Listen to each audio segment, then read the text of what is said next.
हमारी second class है। देखिए, कानून एवं शांति व्यवस्था। कानून नियमों का एक संकलन होता है। जो कानून है वो नियमों का संकलन होता है जो व्यक्ति पर किसी कार्य को करने या न करने की बाध्यता निर्धारित करता है। किसी भी सामाजिक व्यवस्था को नियंत्रित करने हेतु कानून की उपस्थिति आवश्यक होती है। कानून किसी देश या राष्ट्र के प्रशासन के लिए नैतिक मार्गदर्शक का भी कार्य करता है। कानून एवं व्यवस्था बनाए रखना समाज के प्रत्येक व्यक्ति का दायित्व है। कानून व्यवस्था ही अच्छे समाज एवं अच्छे वातावरण का निर्माण करती है। किसी राज्य तथा क्षेत्र में शांति बनाए रखना, अपराधों को कम या समाप्त करना तथा व्यक्तियों को सुरक्षा प्रदान करना कानून एवं व्यवस्था का प्रमुख अंग है।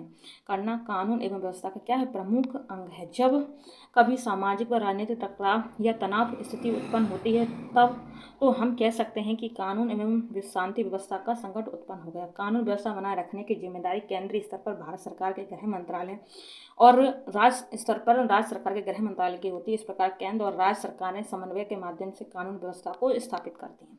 देश में पुलिस बल को कानून एवं शांति व्यवस्था के कार्यों में प्रमुख भूमिका दी गई है। पुलिस सार्वजनिक व्यवस्था का रखरखाव तथा अपराधों की रोकथाम एवं इनका पता लगाने का कार्य करती है। भारत के प्रत्येक राज्य केंद्र शासित प्रदेश का अपना अलग अलग पुलिस बल है। संविधान की 7वीं अनुसूची पुलिस ठीक है। संविधान की 7वीं अनुसूची पुलिस को राज्य सूची में रखती है। पुलिस को किस सूची में रखती है? राज्य सूची में रखती है पुलिस को, ठीक है। जिसका अर्थ है कि प्रत्येक राज्य सरकार अपने अपने राज्यों के पुलिस बलों को शासित करने वाले नियम एवं विनियम बना सकती है। नियम विनियम प्रत्येक राज्य के पुलिस बल की नियमावली में सन्निहित होती है। राज्य के पुलिस बल का प्रमुख महानिदेशक होता है। राज्य के प्रमुख पुलिस महानिदेशक होता है। कौन होता है? महानिदेशक। प्रत्येक राज्य को सुविधाजनक क्षेत्रीय मंडलों में बांटा गया है, जिसे रेंज कहते हैं। प्रत्येक राज्य को सुविधाजनक क्षेत्रीय मंडलों में बांटा गया है, जिसे क्या कहेंगे? रेंज कहेंगे। तथा प्रत्येक पुलिस रेंज महानिरीक्षक पुलिस उप महानिरीक्षक के प्रशासनिक नियंत्रण में होता है। दोस्तों, आई होप इतनी बात क्लियर हो गई हो। अब देखिए पुलिस के कर्तव्य। संज्ञेय अपराधों की प्रथम सूचना रिपोर्ट प्राप्त होने पर उसे तत्काल लिखित करना, असंज्ञेय मामलों में रिपोर्ट का सार अंकित करना, विवेचना के लिए मजिस्ट्रेट या आदेश प्राप्त करना, मूल रिपोर्ट को अधिकारिता रखने वाले मजिस्ट्रेट को अधीक्षक के माध्यम से भेजना, जनरल डायरी में रिपोर्ट का सार लिखना, अन्य रजिस्टरों में प्रविष्ट करना, मुकदमा अपराध संख्या दर्ज करना, अभियुक्त की गिरफ्तारी से संबंधित भारतीय नागरिक सुरक्षा संहिता 2023 के प्रावधानों का अनुपालन करना। देखिए, गिरफ्तार अभियुक्त को 24 घंटे की अवधि में यात्रा के समय को छोड़कर मजिस्ट्रेट के समक्ष प्रस्तुत करना, रिमांड आदेश प्राप्त करना, किशोर अपराधियों के विरुद्ध विशेष अधिनियम के अंतर्गत कार्रवाई करना, पंचायतनामा सब परीक्षण घायल व्यक्तियों को उपचार कराना, विवेचन समाप्त कर न्यायालय में पुलिस रिपोर्ट व चार्जशीट प्रस्तुत करना। 10 न्यायालय के आदेशानुसार फरार अपराधी के विरुद्ध उचित कार्रवाई करना, संपत्ति की अभिरक्षा निस्तारण, फर्द बरामदगी तैयार करना इत्यादि। ये सब है, ठीक है। ये सब पुलिस के काम है। बाकी आगे देखिए, राष्ट्रीय अपराध record bureau NCRB, national crime records bureau. देखिए, राष्ट्रीय अपराध रिकॉर्ड ब्यूरो गृह मंत्रालय की एक नोडल एजेंसी जो अपराधों को बेहतर ढंग से रोकने एवं नियंत्रित करने की उचित रणनीतियां तैयार करने में राज्यों की सहायता करने के उद्देश्य से अपराध संबंधी आंकड़े एकत्र करने, संकलित करने, विश्लेषण करने का कार्य करती है। इसके अंतर्गत ब्यूरो ने अपराधी सूचना प्रणाली, क्रिमिनल इंफॉर्मेशन सिस्टम CCIS परियोजना के तहत पूरे देश में प्रत्येक जिला में जिला अपराध record bureau, district crime record bureau DCRB और राज्य अपराध record bureau, state crime record bureau SCRB में कंप्यूटरीकृत प्रणाली स्थापित की है। संगठित अपराध के खतरे से भी प्रभावी ढंग से निपटने के उद्देश्य से एक और प्रणाली अर्थात संगठित अपराध सूचना प्रणाली, organised crime intelligence system OCIS, ठीक है, NCRB के दिशा निर्देशों में स्थापित की जा रही विभिन्न अपराधों से संबंधित आंकड़ों की जानकारी के लिए NCRB की वेबसाइट ncrb.government.in ये है। बाकी देखिए, कानून व्यवस्था बनाए रखने संबंधी कुछ प्रावधान है। देश में पुलिस को कानून एवं शांति व्यवस्था के कार्यों की प्रमुख भूमिका दी गई है। पुलिस सार्वजनिक व्यवस्था का रखरखाव तथा अपराधों की रोकथाम, उनका पता लगाने का कार्य करती है। राज्य के पुलिस बल का प्रमुख पुलिस महानिदेशक होता है। भारतीय संविधान के अनुच्छेद 246 में पुलिस को राज्य सूची में रखा गया है, जिसके द्वारा राज्य सरकार अपने अपने राज्यों के पुलिस बलों को शामिल करने वाले नियम बनाती है। ठीक है, तो भारतीय संविधान के अनुच्छेद 246 में पुलिस को राज्य सूची में रखा गया है, इस बात को आप याद रखना। देखिए, भारतीय नागरिक सुरक्षा 2023 की धारा 148।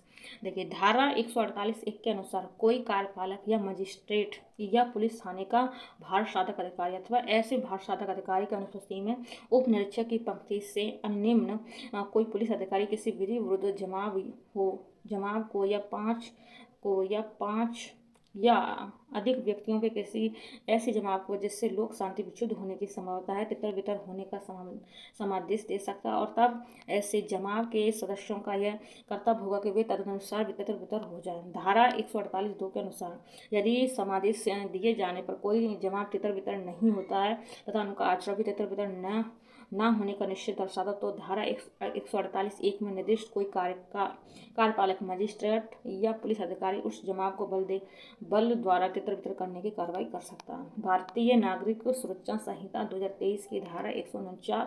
देखिए, यदि कोई ऐसा जमाव अन्यथा तितर बितर नहीं किया जा सकता और लोक सुरक्षा हेतु आवश्यक हो कि जमाव को तितर बितर किया जाए, तो जिला मजिस्ट्रेट या प्राधिकृत कोई कार्यपालक मजिस्ट्रेट जो उपस्थित हो सशस्त्र बल द्वारा उसे तितर बितर कर सकता है।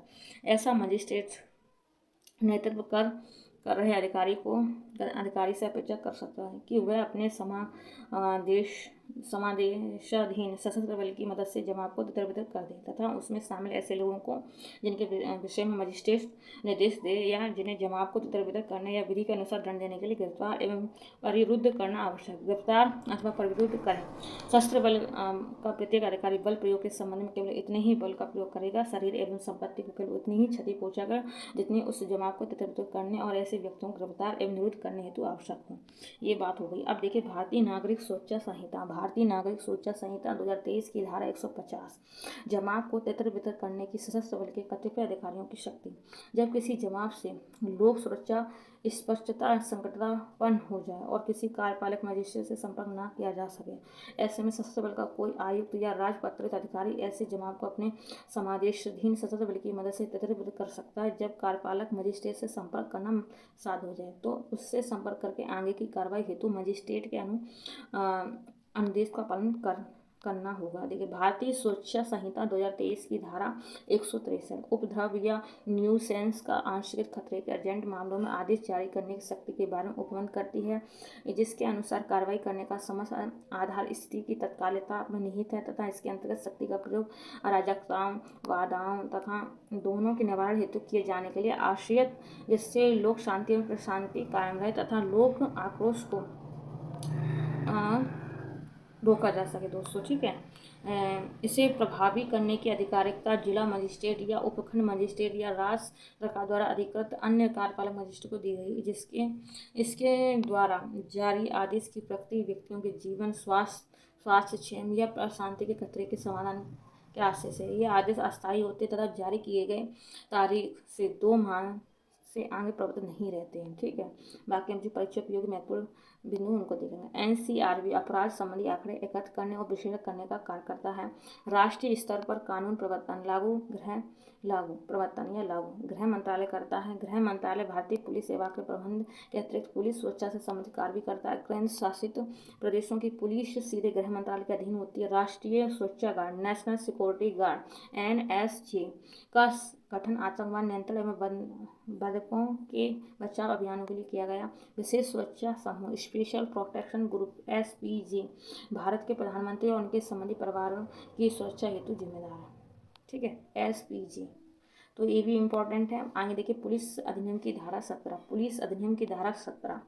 जब यह प्रतीत हो कि कोई विधि विरुद्ध जमाव या बलवा या शांति भंग हो अथवा युक्त रूप से ऐसा होने की आशंका हो और उक्त स्थान पर निवासियों के संरक्षण एवं संपत्ति सुरक्षा के लिए पर्याप्त पुलिस बल मौजूद न हो, तब निकटतम मजिस्ट्रेट से विशेष पुलिस अधिकारियों की उस क्षेत्र में नियुक्ति के संबंध में आदेश करने का आवेदन किया जा सकेगा। मजिस्ट्रेट से ऐसा आवेदन किए जाने पर मजिस्ट्रेट जब तक कि इसके प्रतिकूल वजह दिखाई न पड़े आवेदन का अनुवर्तन करेगा। पुलिस अधिनियम की धारा 22 में देखिए, देखिए, प्रत्येक पुलिस अधिकारी इस अधिनियम में अंतर्विष्ट सम प्रयोजन के लिए सदैव कर्तव्य रूढ़ माना जाएगा तथा किसी भी समय साधारण पुलिस जिले के किसी भी भाग में पुलिस अधिकारी के रूप में नियोजित किया जा सकेगा।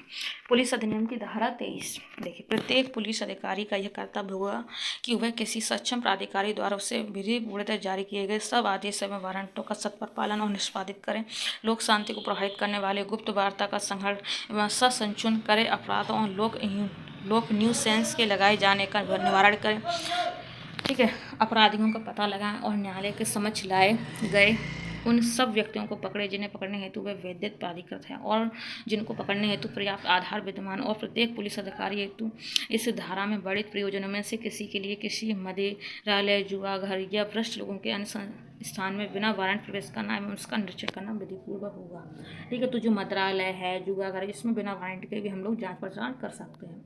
अब देखिए, महत्वपूर्ण प्रश्न आ जाते हैं।